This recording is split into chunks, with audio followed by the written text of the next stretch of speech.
आवेशों का वितरण, जिसमें 3 प्रकार के आवेश वितरण बताए थे, रेखीय आवेश वितरण, पृष्ठीय आवेश वितरण और आयतन आवेश वितरण, जिसमें एकांक जो लंबाई पे उपस्थित आवेश की मात्रा होती है उसको कहते हो रेखीय आवेश घनत्व, और उसको रिप्रेजेंट करते हो लैम्डा से। और जो पृष्ठ के रूप में वितरित होता है, क्षेत्रफल के रूप में वितरित होता है, उसके एकांक क्षेत्रफल पर उपस्थित आवेश की मात्रा को कहते हैं पृष्ठीय आवेश घनत्व, उसको हम सीमा से प्रदर्शित करते हैं। और ऐसे ही पूरे आयतन पर अगर वितरित हो तो उसको कहते हैं आयतन आवेश वितरण, और एकांक आयतन पर उपस्थित जो आवेश की मात्रा होती है उसको कहते हैं आयतन आवेश घनत्व। ये कल पढ़ लिए थे आप, ठीक है। तो आज आओ उसका जो एग्जाम्पल एक है, एग्जाम्पल उसको अगर हम देखते हैं, जैसे मान लो कि अगर एक लंबाई का, एक यल लंबाई का तार ले लो या वायर ले लो, ठीक है, और इस पे क्यू आवेश दिया जाए और आवेश क्या हो जाए, इस पे समान रूप से वितरित हो जाए। ये क्या दिया गया इस पे, क्यू आवेश, इसकी लंबाई कितनी है, यल, ठीक है। अब यहां से मान लो कि ये तो एक समान रूप से वितरित हो गया। अब यहां से आर दूरी पर, कितनी दूरी पर, आर दूरी पर एक परीक्षण आवेश ले लो क्यू नॉट, चाहे क्यू ले लो, क्यू नॉट ले लो, क्यू नॉट ले लो। अब इन दोनों के बीच लगने वाला बल का मान ज्ञात करना है, ठीक है। क्योंकि इसके पहले जो आप पढ़े हो कूलाम का नियम, तो उसमें क्या था, Q1 और Q2 दो बिंदु आवेश है और बीच की दूरी r है, तो इसके बीच लगने वाला बल क्या होता है, 1/4 pi epsilon not Q1 Q2 upon r square. लेकिन यहां पर ऐसा नहीं है, जो ये आवेश दिया गया वो यहां से लेके यहां तक वितरित है। तो एक चीज ध्यान दो, चाहे वैद्युत बल निकालना हो, चाहे वैद्युत क्षेत्र की तीव्रता निकालना हो, अगर इस तरह का रेखीय आवेश वितरण के रूप में हो, किस रूप में, रेखीय आवेश वितरण के रूप में, तो जहां से निकालना है, देखो इस पे निकालना है, तो वहां से यक्ष दूरी चलोगे, क्या चलोगे, यक्ष दूरी पर आकर, यक्ष दूरी पर आकर इसको छोटे से पार्ट में तोड़ देंगे। क्या कर देंगे, छोटा सा पार्ट हम यहाँ पे तोड़ देंगे और इसकी लंबाई कितनी हो जाएगी, dx। यक्ष दूरी पे आके dx लंबाई का हम तोड़ देंगे, तो यहाँ पे आवेश कितना हो जाएगा, dq, ठीक है, क्या हो जाएगा, dq। अब आपको पता है कि देखो ये dx लंबाई है, dq है, तो इसका एकांक लंबाई पर उपस्थित आवेश की मात्रा लैम्डा इक्वल टू क्या हो जाएगा, बताओ, dq अपॉन dx हो जाएगा ना, क्योंकि लंबाई dx ही है, तो इसलिए dq की वैल्यू क्या हो जाएगी, लैम्डा इंटू dx। ये बोलो, स्टेप समझ में आ रहा है नहीं, क्या करोगे, जब भी इसको हमेशा तोड़ना पड़ेगा, जब आवेश वितरण के रूप में अगर कोई चीज दिया हो, चाहे पृष्ठ हो, चाहे कोई रेखी मतलब वितरण के रूप में कोई वायर हो, या फिर कोई आयतन रूप में कोई अगर कोई सॉलिड गोला वगैरह हो, तो उसको हल करने के लिए हमको उसको छोटे छोटे पार्ट में तोड़ना ही पड़ेगा। तो इसलिए जब रेखी रूप में अगर हो, यानी कि लंबाई के रूप में हो, तो इसको हम तोड़ने का तरीका यही है, x दूरी पर आकर dx, ठीक है। तो dq इक्वल टू क्या हो गया, लैम्डा इंटू dx। अब इसी छोटे से आवेश के लिए हम बल का मान पहले निकालेंगे, तो क्योंकि छोटा आवेश है तो बल भी क्या होगा, छोटा होगा, और उसका मान क्या हो जाएगा, बताओ, df equal to 1/4 pi epsilon not dq, अरे यहाँ पे क्यू नॉट हो गया, और ये क्या हो जाएगा, dq अपान दूरी है कितना है, यहां से यहां तक x स्क्वायर, ठीक है।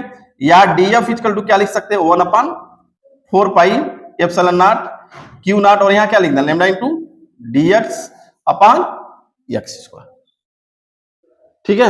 अब ये छोटे से पार्ट के लिए, लेकिन हमको यहां से लेके यहां तक की पूरी वैल्यू निकालनी है, तो उसके लिए क्या करना पड़ेगा, डिफरेंशिएशन करना पड़ेगा, इंटीग्रेशन करना पड़ेगा। क्या करना पड़ेगा, इंटीग्रेशन यानी समाकलन करना पड़ेगा इसका पूरे इस छोटे से पार्ट का, क्योंकि ये छोटा सा पार्ट यहाँ भी यानी सब जगह हम समान रूप से तोड़ दिया है, तो एक छोटे से पार्ट का जो वैल्यू है वही एक छोटे से पार्ट की वैल्यू यहाँ होगा अलग अलग, ठीक है। तो अब बताओ दूरी कहां से हो रहा है, यहां से यहां तक की दूरी कितनी है, r, कितनी है, r, और जब यहां से धीरे धीरे यहां तक आओगे तो पूरी लंबाई कितनी हो जाएगी, r प्लस l। तो यहाँ पे क्या लिख दोगे, r प्लस l, समझ पाए बात को ना। तो इसलिए f की वैल्यू क्या हो जाएगी, f इक्वल टू हो जाएगा, यहाँ वैल्यू रख दो 1/4 pi epsilon naught Q not into lambda into dx upon x square r plus l, ठीक है।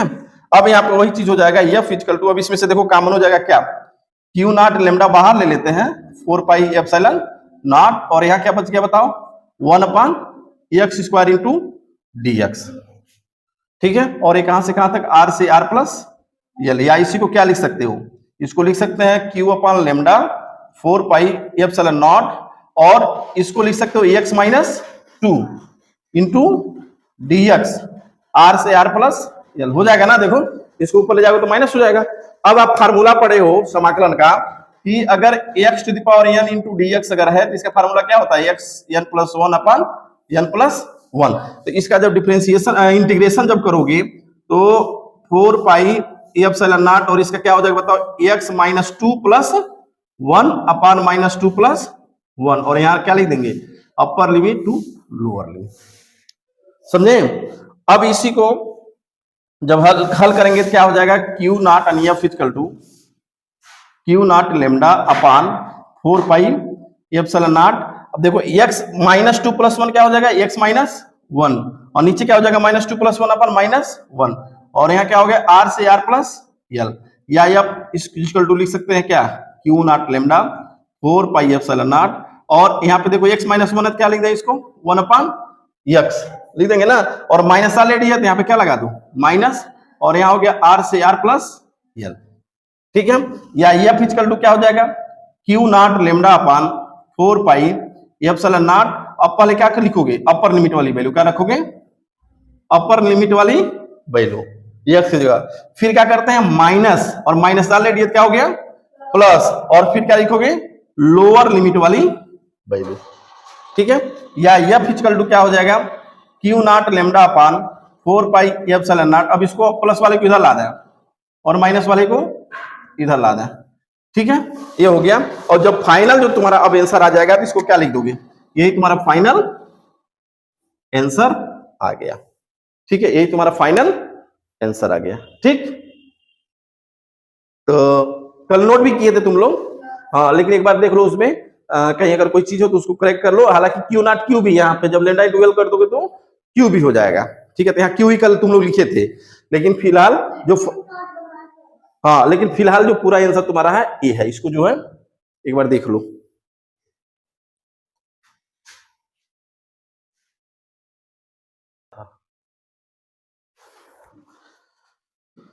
ठीक है, नेक्स्ट हम लोग देखते हैं वैद्युत ध्रुव। वैद्युत ध्रुव के बारे में बताओ आप लोग, बोलो, कल डिस्कस इस पे किए भी थे, बताओ क्या बताए थे।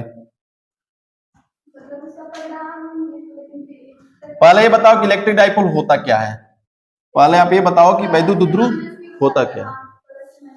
लो फिर गलत, पहले वैद्युत ध्रुव होता क्या ये तो पहले बताओ।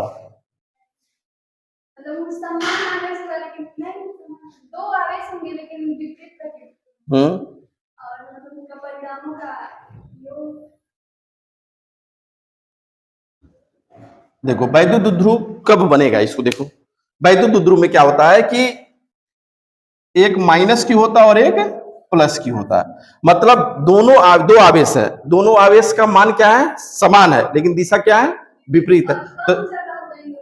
तो हाँ देखो, दो समान परंतु विपरीत आवेश एक दूसरे से बहुत कम दूरी, वह दूरी कितनी होती है, 2l। ठीक है, अब कल 2l क्यों होता है, कल मैं बताया था।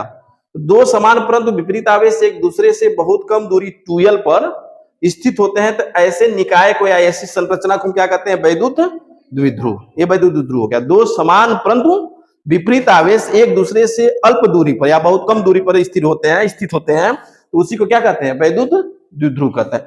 अब इन वैद्युत द्विध्रुव के किसी एक आवेश का परिणाम और उनके बीच की दूरी के गुणनफल, मान लो एक आवेश, इसमें से एक आवेश का परिमाण लोगे, ये परिमाण हो गया, माइनस लोगे तो भी प्लस हो जाएगा, प्लस लोगे तो प्लस ही रहेगा, और इंटू 2l, या p इक्वल टू इसी को क्या लिख सकते हैं, 2ql। अब यहाँ पे एक चीज ध्यान रखना, ये 2l दूरी है, ऐसा नहीं l, जब भी दूरी लोगे दो ध्रुव मतलब वैद्युत ध्रुव के बीच में, वैद्युत ध्रुव के दोनों आवेशों के बीच की दूरी जब भी आप लोगे, वो l की वैल्यू नहीं हो, किसकी वैल्यू है, 2l की वैल्यू। मान लो इनके बीच की दूरी दे दिया 0.5 सेंटीमीटर, तो ये किसकी वैल्यू है, 2l की वैल्यू है। ऐसा नहीं है कि l की वैल्यू रख दोगे, ये 2l की जगह रखोगे 0.5 सेंटीमीटर, ये चीज समझना है। ठीक है, तो p इक्वल टू क्या हो गया, 2ql। इसका हम मात्रक और बीमा भी बता दिए थे कल। मात्रक क्या हो गया, q का कूलाम और l का मीटर, और बीमा क्या हो गया इसका, हाँ चलो ATL केवल होगा, माइनस किस होगा, कहा माइनस होगा बताओ, वो तो ATL नीचे ही रहता तब होता। ठीक है, तो ए आपका हो गया वैद्युत द्विध्रुव। इसकी दिशा हम बताए थे किधर से किधर होती है, माइनस से प्लस की तरफ, जबकि वैद्युत क्षेत्र की दिशा प्लस से माइनस की तरफ। ये भी उल्टा बोल रहे थे तुम लोग। इसका मैं एक एग्जांपल बताया था, देखो एक मान लो कि क्वेश्चन हो गया यहाँ पे, ये संभाव त्रिभुज है, साइड कितनी है, ए है, और यहाँ प्लस क्यू है, और यहाँ पे भी क्या है, प्लस क्यू, और यहाँ पे क्या है, -2q है। तो कह रहा है कि इसके वैद्युत द्विध्रुव का परिणाम बताइए। क्या बताइए, वैद्युत द्विध्रुव का परिणाम बताइए। तो अब चूंकि यहाँ पे देखो -2q है, +q है, +q वैद्युत द्विध्रुव कहीं दिख नहीं रहा है, तो इसको हम क्या करते हैं, थोड़ा सा दिमाग लगाते हैं, और दिमाग लगाकर इसको हम बनाते हैं वैद्युत द्विध्रुव। वैद्युत द्विध्रुव कैसे बनेगा, अब देखो यहाँ पे -2q है, तो हम इसको -q और -q लिख सकते हैं कि नहीं, अरे भाई तब भी हो गया +2q, और ये क्या है, एक +q है, और ये भी क्या है, +q है। तो अब यहाँ पे एक चीज देखो, बीच की दूरी कितनी है, a, तो ए वाला पार्ट देखो, एक वैद्युत द्विध्रुव बन गया, और ए वाला मिलके क्या बन गया, दूसरा वैद्युत द्विध्रुव बन गया, दो वैद्युत द्विध्रुव बन गया ना। तो इसको अगर मान लेते हैं हम P1, तो इसका मान क्या हो जाएगा बताओ, इसका मान क्या हो जाएगा, Q इंटू ए, क्योंकि 2L की वैल्यू ए है, और P2 का मान भी क्या हो गया, Q इंटू ए, इसका भी मान Q इंटू ए हो जाएगा। ठीक है, ये 2L की वैल्यू कितनी है, ए है। ठीक, अब यहाँ पे देखो, एक मिल गया तुम्हारा P1 और एक दूसरा मिल गया P2। देखो ये संभाव त्रिभुज है, इसके बीच का कोण कितना है, 60 अंश, ये सब क्या है, 60 अंश। तो यहाँ पे भी ये क्या हो जाएगा, 60 अंश। तो हम बताए थे इसके पहले कि ये दो आवेश हो गए, दो सदिश हो गए, P1 और P2, ये दो सदिश हो गए, क्योंकि सदिश रास है, दो दूर क्या है, सदिश रास है। तो इसका जो परिणामी होगा ए होगा P, यानी जो परिणामी इसका होगा ए होगा P, और इस P का मान निकालने के लिए क्या लिखोगे, √P1 square plus P2 square plus 2P1 P2 cos 60 अंश। अब cos 60 अंश का मान क्या होता है, 1/2 होता है, तो 1/2 से 1/2 कैंसिल हो जाएगा। तो यहाँ पे क्या बच जाएगा बताओ, P equal to √P1 square plus P2 square plus केवल P1 P2 होगा ना, P1 और P2 बचा, केवल P1 इंटू P2 बचा। अब यहाँ P इक्वल टू जब रखोगे तो बताओ यहाँ पे क्या लिखोगे, QA का स्क्वायर प्लस QA स्क्वायर, हाँ प्लस QA का स्क्वायर, 3 हो गया। तो P इक्वल टू इसमें से QA कॉमन ले लोगे तो QA बाहर हो जाएगा, और यहाँ क्या बचेगा, √3। यही आपका क्या हो गया था आंसर, समझे। तो ए वैद्युत द्विध्रुव हो गया, उसका एक एग्जाम्पल हो गया। इसको नोट कर लो, फिर एक एनसीईआरटी का क्वेश्चन बता देते हैं। नोट कर लिए थे इसको, ठीक है, लाओ एनसीईआरटी किताब से क्वेश्चन बता दो उससे एक, उसके बाद फिर आगे बढ़े।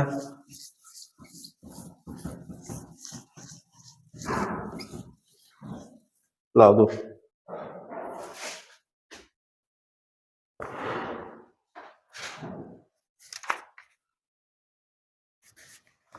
देखो 1.9 नंबर क्वेश्चन, 1.9 लग गया है, चलो हाँ वैद्युत द्विध्रुव आगुन लगा लिए थे इसको, QA QB और QC दिया था, ठीक है गुड। तो कितना है आंसर, हाँ ठीक है, तब फिर जब लग गया तो क्या, गुड।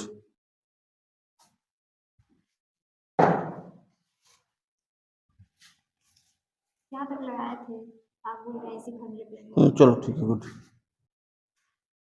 अब हम लोग देखते हैं कि वैद्युत द्विध्रुव के कारण उत्पन्न वैद्युत क्षेत्र, वैद्युत द्विध्रुव के कारण उत्पन्न वैद्युत क्षेत्र, वैद्युत द्विध्रुव के कारण उत्पन्न वैद्युत क्षेत्र, यानी electric field due to electric dipole, electric field due to electric dipole. अब ये वैद्युत द्विध्रुव जो है, देखो इसको 3 कंडीशन में निकालेंगे, एक -q मान लो, पहले हम वैद्युत द्विध्रुव बना लेते हैं, -q और ये हो गया +q, ये मान लो इनके बीच की दूरी कितनी हो गई, 2L। तो अब इसके 3 स्थिति में हम लोग निकालेंगे। पहला, एक अगर हम इसके डायरेक्शन में ऐसे जाते हैं तो इसको कहते हैं अच्छी स्थिति, क्या कहते हैं, अच्छी स्थिति, अच्छी स्थिति, ठीक है। दूसरा एक मान लो यहाँ लंबवत अगर यहाँ आगे निकालते हैं तो इसको कहते हैं निरक्षी स्थिति, निरक्षी स्थिति। और एक होता है कि हम कहीं पे भी निकालें, यहाँ निकालना है, चाहे यहाँ निकालना है, चाहे यहाँ निकालना है, चाहे यहाँ निकालना है, जिसको कहते हैं किसी भी स्थिति में, चाहे किसी भी बिंदु पर, चाहे किसी भी बिंदु पर ही लिख लो, किसी भी बिंदु पर, ठीक है। तो 3 स्थिति में हम लोग निकालेंगे, यानी वैद्युत द्विध्रुव के कारण जो वैद्युत क्षेत्र होगा कितनी स्थिति निकलेगा, 3 स्थिति में, ठीक। तो पहला स्थिति हम लोग देखते हैं अच्छी स्थिति, समझे, निरक्षी स्थिति इसका मतलब तीनों कहाँ होगा, तीन स्थिति निकाला जाएगा। पहला हम लोग देखते हैं अच्छी स्थिति।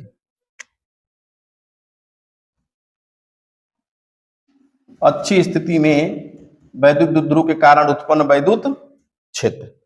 ठीक है, अच्छी स्थिति में वैद्युत द्विध्रुव के कारण तो कुछ नहीं करना, सबसे पहले क्या बनाओ, वैद्युत द्विध्रुव बना लिए, बीच की दूरी कितना बना लो 2l। अब देखो इन दोनों के कारण वैद्युत क्षेत्र जहां भी होगा वो मध्य बिंदु पर अधिक होगा, क्योंकि माइनस क्यू है और ये प्लस क्यू आवेश का मान है, तो अधिकतम कहाँ होगी, बीच में ही होगी, मिड में होगी, तो ये बीच पॉइंट को मान लो क्या O। ठीक है, अब इससे r दूरी पर अच्छी स्थिति में जाने के लिए किधर जाना पड़ेगा, x अक्ष में, यानी इधर जाना पड़ेगा। तो मान लो यहां से कितनी दूरी पर, r दूरी पर एक बिंदु P है जहां वैद्युत क्षेत्र निकालना है। तो अब यहाँ पे एक चीज बताओ, यहां से जब r दूरी पे यहाँ वैद्युत क्षेत्र निकाल रहे हो तो यहीं पे निकालना है, तो इसके राउंड में कितने आवेश हैं, 2। तो इसके कारण भी वैद्युत क्षेत्र होगा और इसके कारण भी वैद्युत क्षेत्र होगा, और इन दोनों के कारण जो वैद्युत क्षेत्र होगा उसको निकाल कर हम उसको सदिश रूप से जोड़ लेंगे। ठीक है, तो सबसे पहले क्या करोगे, अब बताओ यहां से A प्लस क्यू के कारण आप वैद्युत क्षेत्र की तीव्रता निकालोगे, बोलो। तो A दूरी अगर, अब इसके बाद किसके वजह से निकालोगे, माइनस क्यू के कारण भी निकालोगे।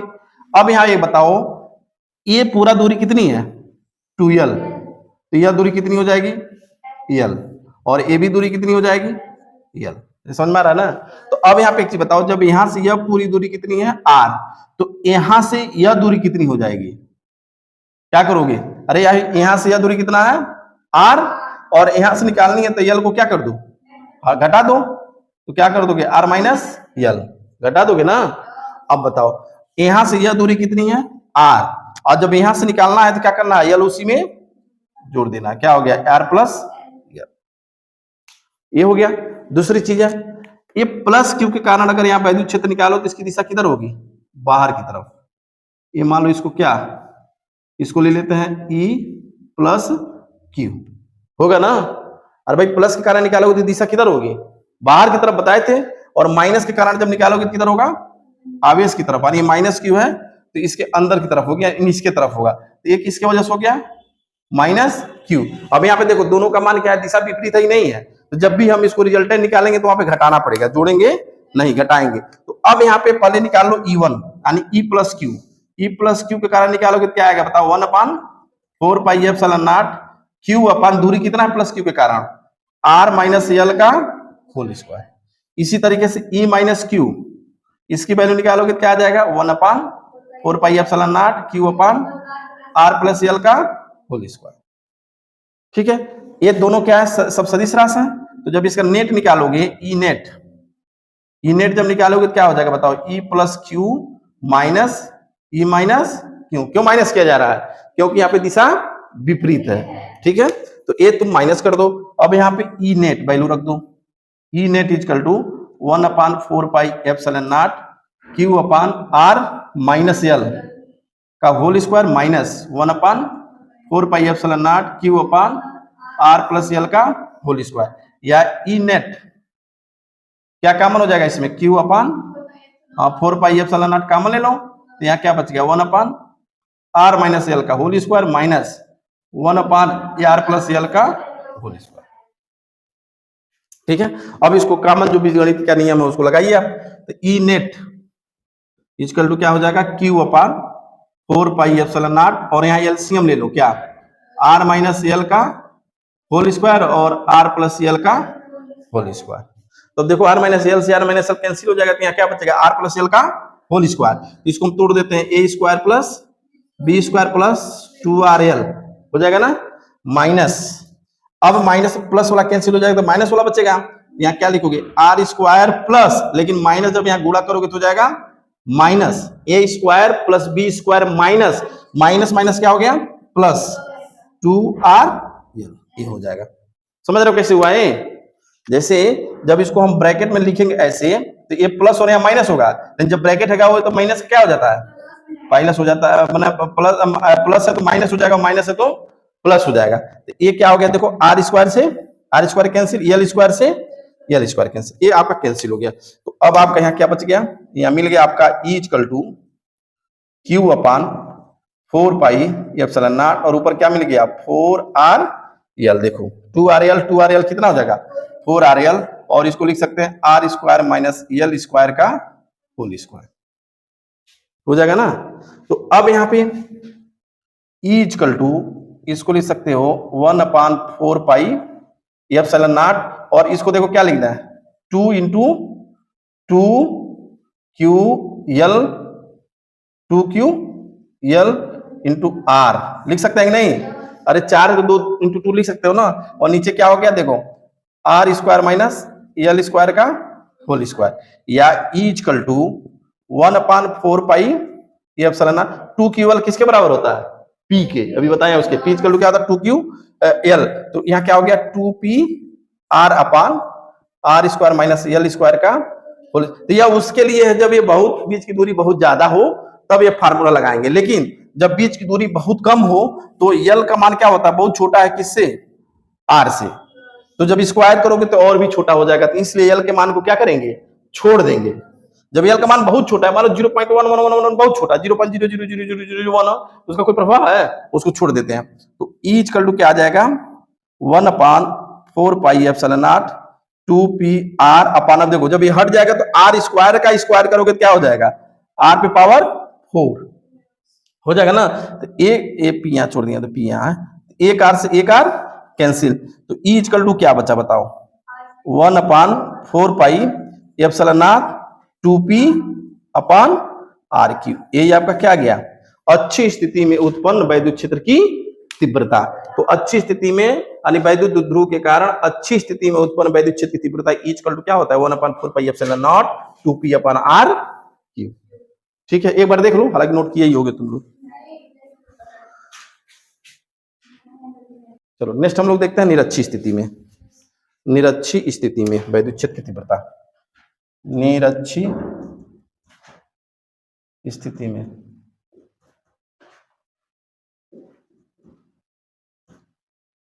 ठीक है, टेंजेंशियल पोजीशन इसको कहते हैं। तो सबसे पहले आप क्या बनाओ वैद्युत ध्रुव बनाओ, -Q और +Q। ध्यान रखना पहले +Q मत लिखना नहीं गलत हो जाएगा। बीच की दूरी कितनी हो गई 2L। कहाँ निकालना है निरक्षी स्थिति, निरक्षी स्थिति मतलब ऊपर की तरफ आना है। मान लो कितनी दूरी पर R दूरी पर एक बिंदु P है जहां वैद्युत क्षेत्र की तीव्रता निकालनी है। बोलो ये समझ पा रहे हो ना लाइन? अब फिगर पे ध्यान दो इस पे। अब यहाँ पर +Q के कारण भी वैद्युत क्षेत्र होगा और -Q के कारण भी होगा। ये हमें लगता है कि सीधा नहीं है, और -Q के कारण भी होगा। तो अब यहाँ पे +Q के कारण निकालने के लिए हमको लाइन तो मिलानी पड़ेगी। चलो लाइन मिला दो। अब ये बताओ जब +Q के कारण यहाँ वैद्युत क्षेत्र होगी तो उसकी दिशा किधर होगी बाहर की तरफ। जिस बिंदु पर निकालना होता है उसी से बाहर की तरफ जाते हैं। ऐसे ही -Q के कारण भी निकालोगे तो इसको क्या करोगे लाइन को मिलाओगे। अब -Q के कारण निकालोगे तब उसकी दिशा किधर होगी वैद्युत क्षेत्र की अंदर की तरफ होगी। इसको मान लो E1 और इसको मान लो E2। बोलो ये समझ में आ रहा है? अच्छा दूसरी चीज है ये तुम्हारा 2L है तो यह दूरी कितनी हो गई L, और यह दूरी कितनी हो गई L। अच्छा बता यह दूरी कितनी है R। ये यहाँ क्या बन रहा है 90 अंश समकोण त्रिभुज। ठीक है, हमको यह दूरी भी चाहिए, यह दूरी भी चाहिए ना, इसका नाम रख दो A, इसको रख दो B और ये हो गया P। तो यह दूरी निकालने के लिए यानी AP का मान निकालने के लिए BP के बराबर होगा कि नहीं, जितना दूरी यह होगा उतनी दूरी AB होगा। तो उसका मान निकालने के लिए पाइथागोरस थ्योरम लगा दो, लंब का वर्ग धन आधार का वर्ग इक्वल टू कर्ण का वर्ग। तो उसका क्या हो जाएगा बताओ, लंब का वर्ग कितना है R का स्क्वायर और आधार कितना है प्लस L का स्क्वायर, मतलब यह दूरी कितनी हो गई R square plus L square, और ये भी दूरी कितनी हो गई R square plus L square. बोले समझ में आ रहा है बात को? इतना तो क्लियर है, कोई दिक्कत? अब यहाँ पे देखो, यहाँ पर अब E1 E2 पहले निकाल लो। E1 का मान जब लिखोगे यहाँ पे तो इसकी वैल्यू क्या आ जाएगी 1/4 pi epsilon not Q upon R square. R square में तो under root R square plus L square, under root R square plus L square का होल स्क्वायर, या इसका वैल्यू क्या हो जाएगी मान क्या हो जाएगा 1/4 pi epsilon not Q upon R square plus L square. हो जाएगा ना, रूट से बाहर हो जाएगा जब स्क्वायर कर दोगे। ये E1 हो गया। ऐसे ही तुम्हारा E2 का भी मान हो जाएगा, ऐसे ही E2 का भी मान हो जाएगा। E2 भी देखो Q है और ये दूरी इतना है तो इसको डायरेक्ट यही वैल्यू लिखना है 1/4 pi epsilon not Q upon R square plus L square. क्या है, माइनस लोगे? नहीं माइनस, या ये डायरेक्शन है ना, देखो डायरेक्शन में कभी प्लस माइनस लगाए हो नहीं, वो डायरेक्शन के हिसाब से हम हल करेंगे। ठीक है, तो ये हो गया तुम्हारा। अब यहाँ पे एक चीज देखो, इसकी दिशा इधर है और इसकी दिशा इधर है, तो परिणाम का क्या होगा? बताए थे कि दो वेक्टर जब आपस में मिलते हैं तो हमेशा ए बीच में होता है। तो अब मान लो कि इसका ए तुम्हारा बीच है, तो ये क्या हो जाएगा, ए, इसकी ए, परिणाम इधर हो जाएगा। अब यहाँ पे एक चीज देखना है, देखो इसकी ए तुम्हारा जो है, इसको हम सीधे ऐसे बना देते हैं, इधर मिला देते हैं। ये तुम्हारा E1 है, क्या है, E1 है, और यहाँ पे देखो E1 है। अब यहाँ पे अगर इसको मिला दो तुम, देखो अगर इसको आगे की तरफ बढ़ाओ तो जो मान यह होगा वही मान यहाँ भी होगा। अगर ये थीटा है तो ये भी क्या होगा, थीटा होगा। तो अब इसका मान देखो, ठेला देखिए, वो ठेला ठेला जो अंडा और मूंगफली को बेचते हैं सब, तो उसको जब ऐसे सीधे ठेलो तो सीधे जाएगा, लेकिन उसको ऐसे बल लगाओ, ऐसे थोड़ा सा नीचे लगा के खींचो तो आगे वाला पहिया क्या होता है, और ज्यादा बल लगा दो तो पलट जाएगा। लेकिन आप इतना बल लगाओ कि वो पहिया उठा रहे और फिर आगे ठेलो तो आगे की तरफ बढ़ेगा दो ही पहिया पर, और दोनों आगे वाला दोनों पहिया उठा रहेगा। मतलब है कि जो बल ऐसे लगा रहे थे उसको अगर ऐसे करके लगाओगे तो बल की दो दिशा हो गई। एक बल क्या कर रहा है, उसको नीचे की तरफ उठाया है, और एक बल, तो जब आप ऐसे सीधे लगाओ तो एक दिशा में बल लगेगा, लेकिन जब ऐसे कर दोगे तो ये जो बल जा रहा है दो दिशा में जा रहा है, एक इधर भी जाएगा और एक ऊपर भी। तो ऐसे ही वैद्युत देखो ऐसे जा रहा है थीटा कोण पे, जब थीटा कोण पे जा रहा है तो एक ऊपर भी लगेगा और एक इधर लगेगा, नीचे नहीं लगेगा। ऐसे है ना, ऐसे जब जा रहा है तो एक ऐसे जाएगा और एक होगा ना। तो इसका मतलब ये है कि जो ये E1 है इसकी दो दिशा हो जाएगी, एक ऊपर होगा ऐसे, इसको हम कहेंगे E1।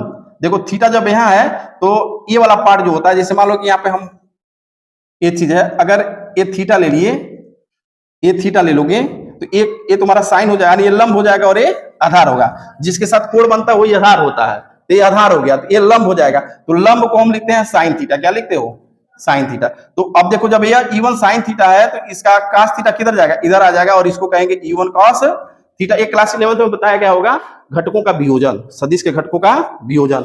ये तुम्हारा E1 का निकला।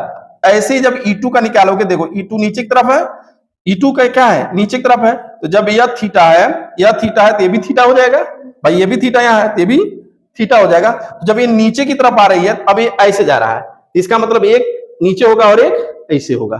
तो इसका जो परपेंडिकुलर होगा वो किधर होगा, नीचे की तरफ होगा। और इसको क्या लिखोगे, E2 साइन थीटा। क्या लिखोगे, E2 साइन थीटा, और काश इसका इधर ही आ जाएगा, E2 काश थीटा। मतलब इसको हम अलग फिगर यहां बना दें तो देखो ऊपर क्या है, E1 साइन थीटा, नीचे क्या है, E2 साइन थीटा।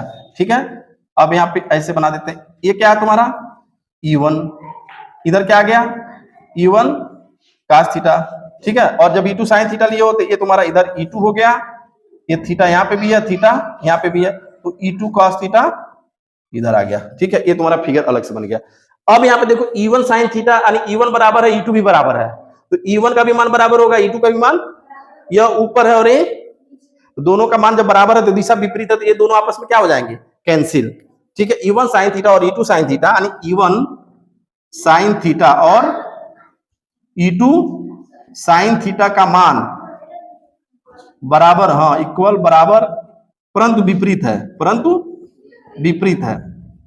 इसलिए क्या हो जाएगा, इसलिए मतलब एक दूसरे को रद्द, इसलिए रद्द हो जाएगा। क्या हो जाएगा, रद्द हो जाएगा। जो भी लिखना होगा जैसे जिस भाषा में उसको लिख सकते हो। ठीक है, कैंसिल हो जाएगा, रद्द हो जाएगा। ठीक, लेकिन E1 cos थीटा और E2 cos थीटा की दिशा क्या है, एक ही है, तो यह दोनों आपस में क्या हो जाएंगे, जुड़ जाएंगे। ठीक है, E1 cos थीटा और E2 cos थीटा और E2 cos थीटा की दिशा क्या है, सेम है, दिशा एक ही है, एक ही है, इसलिए आपस में जुड़ जाएंगे। यानी E इक्वल टू क्या हो जाएगा बताओ, E1 cos theta plus E2 cos theta. लेकिन E1 और E2 का मान क्या है, बराबर है, तो जब E1 बराबर, परंतु E1 बराबर क्या है E2, तो जब ये E1 बराबर E2 रखोगे तो यहाँ पे भी E1 cos थीटा हो जाएगा, यहाँ पे भी E1 cos थीटा हो जाएगा, तो वैल्यू क्या आ जाएगी यहाँ पे बताओ। इसको लिख सकते हैं E equal to 2E1 cos theta, या E इक्वल टू इसको क्या लिख सकते हो, 2 इंटू E1 का मान आनी है, वैल्यू रख दो कोई, 1/4 pi epsilon not Q upon R square plus L square into cos theta. देखना दिख रहा है उधर, ठीक है, तो एक cos थीटा हो गया। अब E की वैल्यू क्या हो जाएगी, यहां पे लिख देंगे, देखो 1/4πε0 2q upon R square plus यल स्क्वायर। अब यहाँ cos थीटा का मान निकाल दो। cos थीटा मतलब ये थीटा है, ये भी थीटा है, तो यहां से निकाल दो इस समकोण त्रिभुज से। तो cos थीटा बराबर होता है लंब बटे कर्ण, ये आधार बटे कर्ण, आधार बटे कर्ण होता है। क्या होता है, आधार बटे कर्ण। तो आधार क्या हो गया, यल, और कर्ण क्या है बताओ, आर स्क्वायर प्लस यल स्क्वायर। ठीक है, या ई की वैल्यू क्या हो गई बताओ, 1/4πε0 मल्टीप्लाई कर दो 2q यल, और इसको क्या लिख सकते हो, आर स्क्वायर प्लस यल स्क्वायर, और इसको भी लिख सकते हो आर स्क्वायर प्लस यल स्क्वायर पर 1/2। रूट को हम क्या लिखते हैं, 1/2 लिख सकते हो। या ई की वैल्यू क्या हो गई बताओ, 1/4πε0 2 केवल मतलब p, 2 केवल तो ना p, और यहाँ पे देखो पावर 1 है, 1/2 है, तो दोनों क्या हो जाएगा, जुड़ जाएगा। तो आर स्क्वायर प्लस यल स्क्वायर, और जब 1 और 1/2 जोड़ोगे क्या हो जाएगा, 3/2। ठीक है, ये तुम्हें फार्मूला मिल गया, लेकिन ये कब होगा, जब यह इनके बीच की दूरी बहुत अधिक होगी तब। लेकिन बीच की दूरी क्या होती है, बहुत ही कम होता है। तो मान लो कि यल क्या हो, बहुत ही छोटा हो, तो यल को क्या कर देंगे, छोड़ देंगे। तो ई की वैल्यू क्या आ जाएगी, ये हो जाएगा 1/4πε0 p अपान आर स्क्वायर पे 3/2, 2 से 2 कैंसिल। यानी जो फाइनल तुम्हें आंसर मिल गया वो क्या मिल गया, E = 1/4πε0 p upon r cube. ये हो गया तुम्हारा निरक्षी स्थिति में। अच्छी स्थिति में क्या था, 2p अपान आर क्यू, जबकि निरक्षी में क्या हो रहा है, p अपान आर क्यू। ठीक है, नोट कर लो।